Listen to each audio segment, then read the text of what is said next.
live. Okay, so number one, review day. It is 5:16. Districts, track districts tonight too. So if you're bored, come on down. 4 o'clock today. Hey, Mr. Jamie. Yeah. Will you give us bonus points to help out as a meet today? No, because it's not our meet. Yeah, but will I hype up the runners and stuff? I would love to have you down there, but the answer is still no. Okay, yeah. Okay, so number one. Okay, solve triangle ABC by finding all missing angles and sides. All right. You want to go? What can we find? What do you want to find? The other side. C. Okay, let's find little c. We can do that first. That seems like an easy idea. C. So AB is little c. Does that make sense? So the angles are the capital letters. Yeah, we need to find the angles. We got to find the angles too. You're right. So let's find little c first by Pythagoras theorem, right? So really, a squared plus b squared. So it's really, this is going to confuse you if I do this, but if I go c squared plus 12 squared equals 15 squared. You all right with that? Does that bother you? Yeah, a little bit. Side c. You like a squared plus b squared equals c squared, right? Yeah. Let's just call this x. You want to call that x? How's that? A. Well, a is really the 12. How about x? X squared. So x squared is equal to 15 squared minus 12 squared, right? Okay, hopefully I'm not going too fast. I got contrast on that. People write it down. No calculator. So what's 12? 15 squared. What's 15 squared minus 12 squared? 81. So I get x squared equals 81, right? Square root. It's 9. Okay, so this side's 9. So we can say AB is 9. Thumbs up. Just Pythagoras theorem. Now, Daisy, what were you saying? Because you were saying something great. What were you saying? I was saying that I thought we needed to find the angle before we figured out the side. It's okay. Either way, right? So which angle do you want to find? See? Okay, angle C. So how about adjacent hypotenuse, right? So cosine? of C equals 12. Yeah, cosine of C equals 12/15. But of course, if we're going to find the angle, we have to use the inverse button, right? So cosine inverse of 12 over 15. What'd you guys get? Cosine inverse of 12 divided by 15. Yeah, about 36.9 degrees. 36.9 degrees. So I'll put that in here also. 36.9 degrees. And then to find angle A, what do you think? Or we can subtract from 90. You're totally correct. I'm just going to subtract from 90.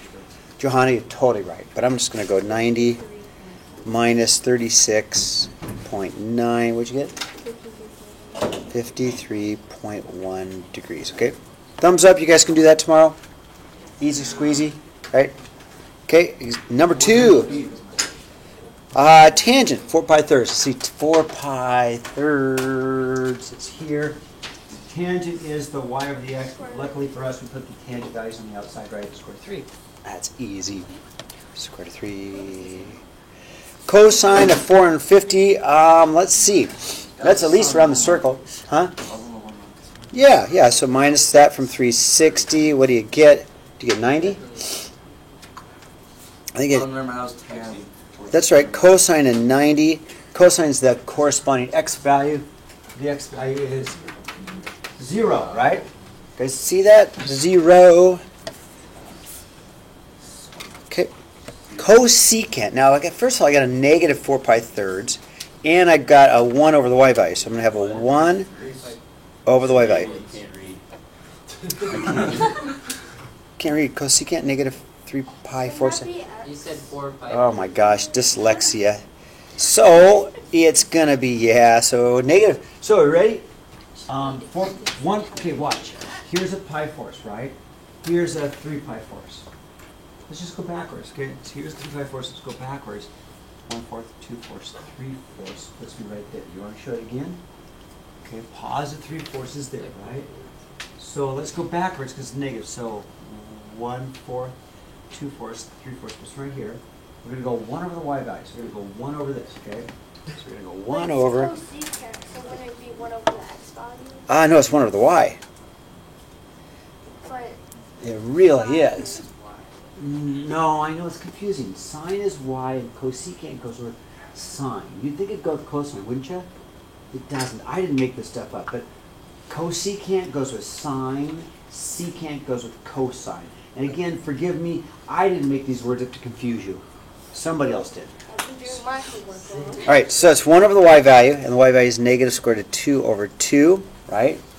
Now, if I change that and flip it, 1 over any fraction makes it 2 over the negative square root of 2, right?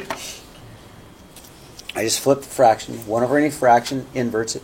Now, I don't really like that answer because I don't want to square it at the bottom, right? So I'm going to rationalize it. So I fix the problem with the problem, right? Square root of 2, square root of 2. Let's see what I get. Oh, I'm going to get 2 square root of 2 over negative 2, right? Which is really a negative square root of 2. All that work for that. So if we were to leave it at 2 over negative square root of 2, I'd probably give it to you. But don't give me this answer because that's just silly. Yeah. Okay. Number 5. So, it is it a, do you remember, is it a sine or is it a cosine? Number 5, is it a sine or is it a cosine? Cosine. It's a cosine. So let's go y equals, we'll put cosine here, okay? Now, what's my amplitude? 1/2. So it's a y equals a 1/2 cosine. Now, to get the b is the frequency. To get b, it's always 2 pi over the width. The curve width, okay? All right, so what's the curve width? From one full roller, so think about a roller coaster, right? Starts at the top and you go, whee! Okay, then I do it again. See, and then I do it again, right? But one full ride would go from here to here, a width of pi. See that? So I'm going to go, 3 going into 4 pi. yeah, so I'll highlight it. You ready? So I'm going to start here, and one full period is from 0 to pi. And then the pattern would repeat. Okay, so the width of the curve is pi. So in this case, b is going to equal, which is the frequency, 2 pi over pi, which is 2, right? Which means really we have 2 curves, which we do. 2 curves, and then normal 2 pi. So my answer is y equals 1/2 cosine of 2x, or 2 theta, but we'll just use x because we're graphing, okay? Actually, we have to use x because x is there. Can you do that tomorrow? Don't we have Your Honor. curves, though? Why did you do 2 pi over pi? Okay, great. Here's our formula to get the frequency. The frequency is a word that says how many curves do you have. And the easy way to get b is 2 pi. That's the normal period, and then it's divided up in what's the width of one curve. For here, one curve is pi. So to get the frequency, I take 2 pi and divide it by the width of one curve, which is pi. Cancel the pi's and you're left with 2. Yes. I don't see where there's 2 curves. Like, Okay, where's great the- question. Nope, because we are only going to 2 pi. That's our Oh, normal now I period. see the difference. I knew you would. Okay, now, find all 6 degree ratios using the graph. So here's the key. I know this. I know the x value is -3. The y value is -4, but I don't know the radius, right? It is 5. 3, 4, 5 triangle, it is 5. But if you don't know it's 5, you can do a little Pythagorean's theorem, right? So if you don't know it's 5, I can go, x squared plus y squared equals r squared. So I'd go -3 squared plus a -4 squared equals r squared. And you do get 5, okay? And the radius is always positive because it's a length. Does that make sense? Okay, so then, let's do it. So in your notes somewhere, you've got these ratios. Yes? why isn't the -4 squared? Because I forgot to put it there. Okay, I Thank thought it you. was- okay. No, Gavin, good job. Caught my silly little mistake, okay?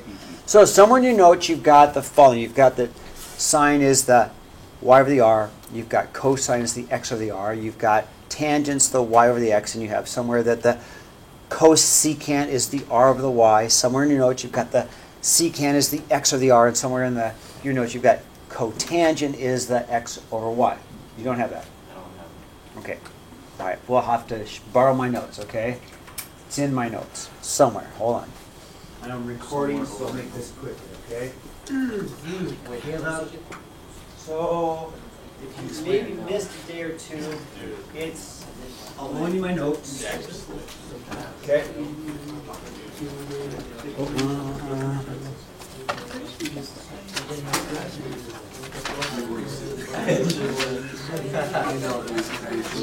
Caleb, I got them somewhere. Oh, here they are. So, Caleb, maybe on May 8th, you might have been gone May 8th, but there they are, okay? Want to borrow that? Want to borrow my notes? Okay, I'll pass that back. Caleb, please. Okay, so you ready? We're going to go sine of theta is equal to my negative 4 over 5. That's it. My cosine of theta is going to be my x over r, my negative 3 over 5. My tangent of theta is my y over my x, which is a negative 4 over negative 3, which of course I'd make it positive, right? Negative over negative. Then my cosecant of theta is just the inverse. It's a multiplicative inverse, so it's the r over the y, which is the 5 over negative 4. My secant of theta is the opposite cosine. It's the r over the x, which makes it 5 over negative 3. And then my cotangent of theta is the x over y, or the inverse of multiplicative inverse of tangent, which is going to be a 3 over 4. Okay, Caleb, how's that? It's actually pretty easy. You just didn't miss those notes, right? Yeah, I just don't know the ratio. Yeah. Okay. Number 5. Right? If we're going to graph this thing, number 7. If we're going to graph this thing, I'm going to get graph paper because I want to do a really nice job. Okay. So I'm going to first start with xy axis, right? Okay. And I'm going to make it look really good. Now the trick to the whole thing, and I'm going to try my best to explain it and say it, is this. We need to know what goes down on the x-axis, okay? So in this case, instead of going by pi halves, we're going by thirds. We're going by thirds. How do I know I'm going by thirds? Because I need 3 curves. I need 3 curves to fit between 0 and 2 pi, okay? So, what first thing I want to do is I want to look at my period. Now the period is the width of one curve. Well, it's going to be 2 pi. We're going to take a normal 2 pi, a normal graph, and we're going to put 3 curves in there. I'm going to say it again. We're going to go take our normal 2 pi, and I'll put 3 curves in it, okay? To go and take our normal 2 pi and put 3 curves in there, we'd have to take our 2 pi and divide it by thirds. So that means one curve is going to be between 0 and 2 pi. All right, so let's make our curve in terms of pi thirds. So I'm going to go pi thirds, not pi halves. I'm going to go 2 pi thirds, 3 pi thirds, which is pi. I'll go 4 pi thirds. I'll go 5 pi thirds, and then I'll go 2 pi, okay? Now, when I get done, I'm going to have 3 cosine curves. Now, this cosine curve is also going to have an amplitude. Amplitude is 2, okay? Do you want me to let you catch up? Yes. Okay, I'll let you catch up on the axes, okay?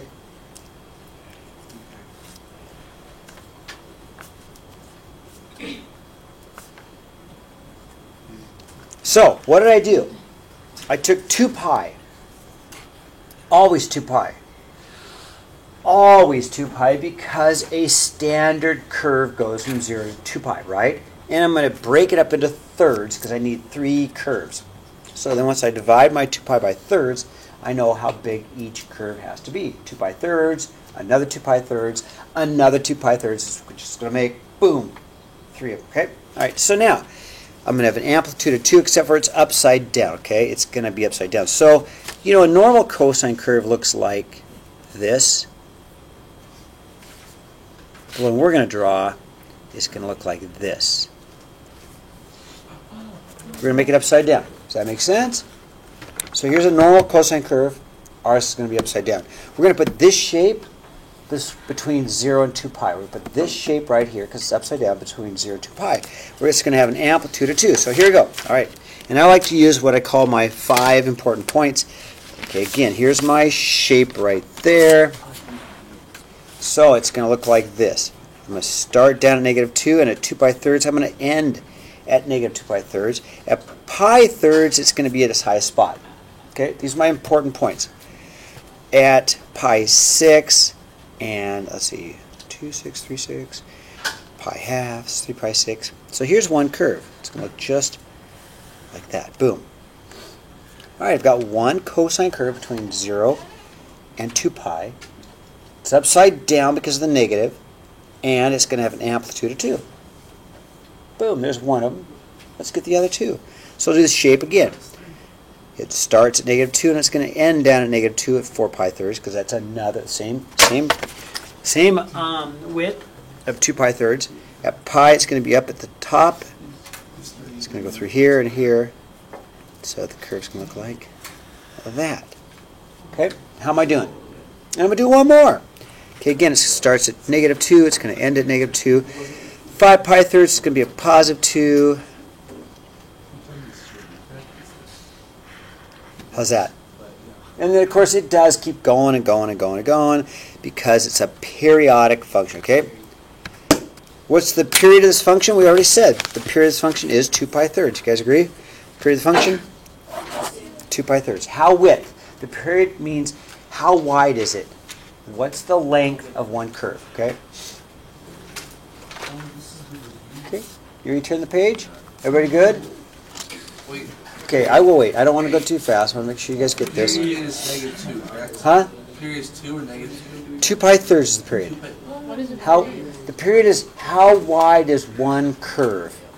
What's the width of one curve is the period. That's what it means. Oh, that's the first number and the one that's in the front. It's 2 pi divided by that number. Yeah. Okay, you guys ready to flip the page? Okay, here we go. Okay, now, number 8. Convert 5 pi eighths into degrees. So the unit circle's got all the special ones, but if they're not on the unit circle, what do? Well, we use our little formula. So degree is equal to our 180 over pi, that's my formula, times my radian, okay? That's my formula. So degree is equal to 180 over pi times 5 pi over 8. Okay, so that's my formula. It's a really easy little formula. You want to make sure you have that formula in your notes, which you do, right? You got that in your notes? Okay.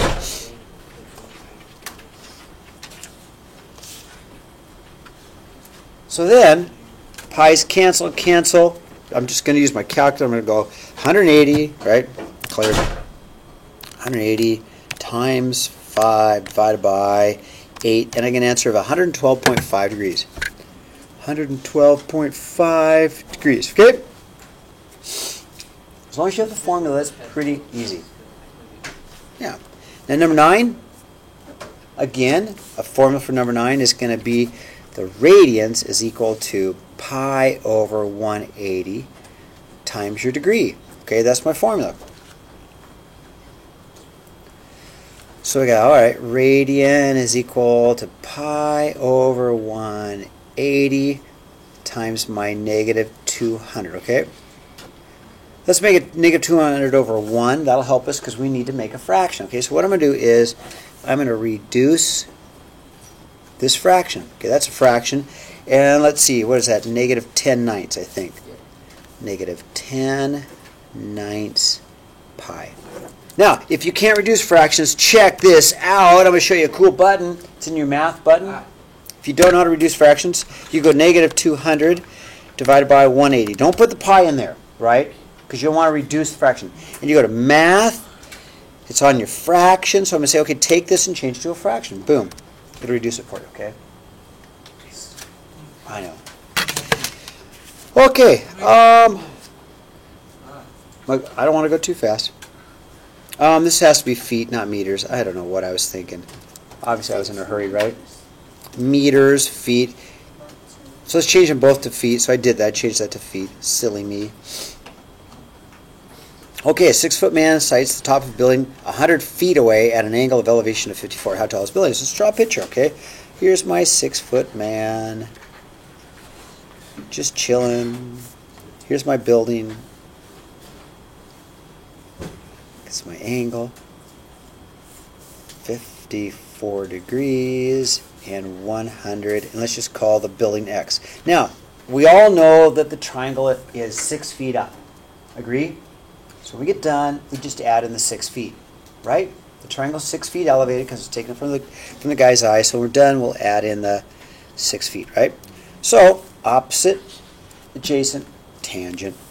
Tangent of 54 degrees equals opposite over adjacent, right? And then we'll add in our 6, right? So I'll multiply by 100. I go 100, tangent of 54, and then we'll add in the 6. Okay, so it's 100 tangent of 54. I get an answer about 137.6. And then I add in my 6 for my 6-foot dude, and 143. Point. 173. I got 137. Oh, check your mode. Are you in radian or degree mode? Make sure you check your mode. Where should we be at? You should be in degree. You should be in degree. Okay. Okay. Did you get 137 this time? Okay, last but not least, 11. Okay. It was midnight on Whidbey Island. Morgan's been there. Grandma's house, right? Morgan's been to Grandma's house. So Diana was sitting on the dock, and she noticed the high tide was 2.8 meters. She read the tide chart. I can't. That's what happens when I'm in a hurry. She read the tide chart, and the tide chart said it was going to be a low tide at 7:45 with a low of negative 2.8 meters. So let's just draw a picture. Okay? Let's see what's going on, because you're going to have to do this tomorrow. Okay, so, let's see. I got to do a 24-hour. Got to do a 24-hour graph. And let's see here. Let's make this midnight. Midnight. Okay. Let's see. 1, 2, 3, 4, 5, 6, 7, 8, 9, 10, 11. So 12's noon, right? There's my noon. So when I keep going, I'm going to go 13 because it has to be 13 on the graph, right? 1 wouldn't make any sense. So we're going military time. 1300, 14, 15, 16, 24-hour clock, right? 17, 18, 19, 20, 21, 22, 23, 24. Okay? And there's 3, and there's negative 3. And I'll wait for you. Okay, I'll wait for you. So I gotta make a sketch over a 24-hour period. I can do that. So high tide at midnight, 2.8. Okay, about there, right? And then low tide at 7:45. So I'll guesstimate 7:45 to be about there. Okay. So I put a data point right there at 2.8 midnight, and I put a data point right there at negative 2.8 and about 7:45. Okay. So the next thing I need to know is when's the next high tide, because I got to do that. So, but that's easy, right?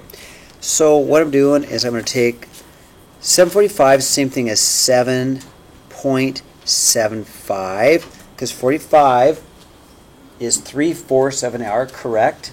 So 0.75, right? Plus another 7.75, right?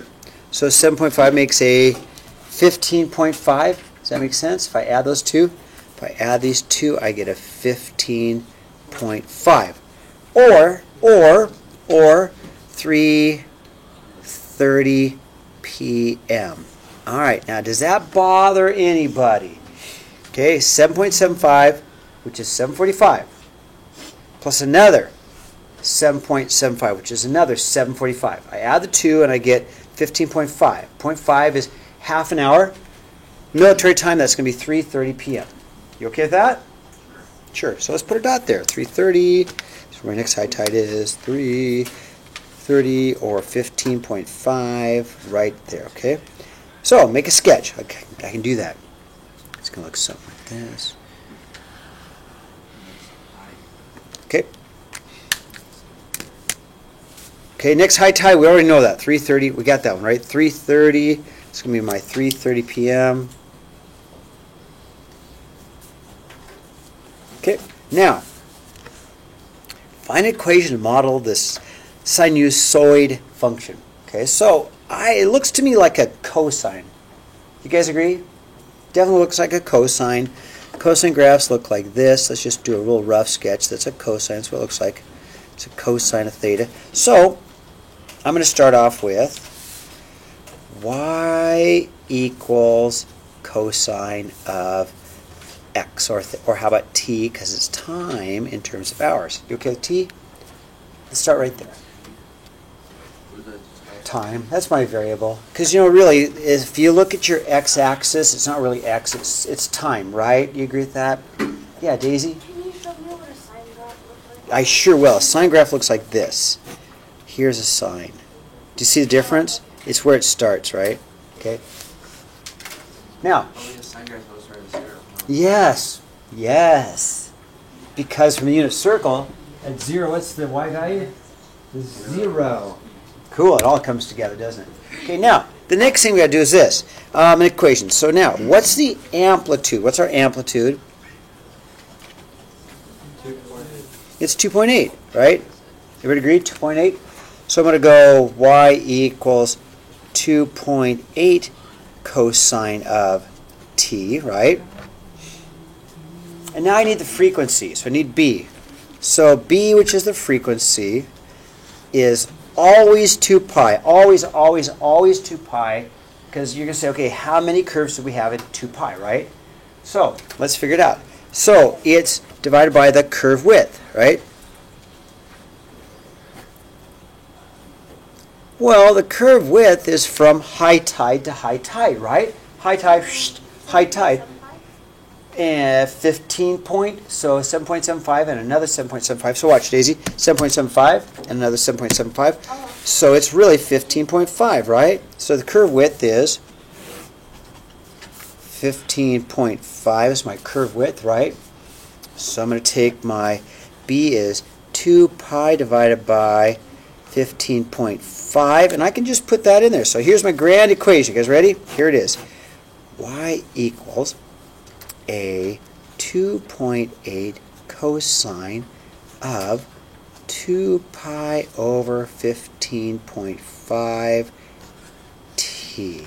And if we want to simplify that, make it into a decimal, we can. I'm okay with that answer. Actually, I like this answer because it tells me a lot. It tells me the period. The period's actually right there. You guys see it, right? Okay, that's all I have.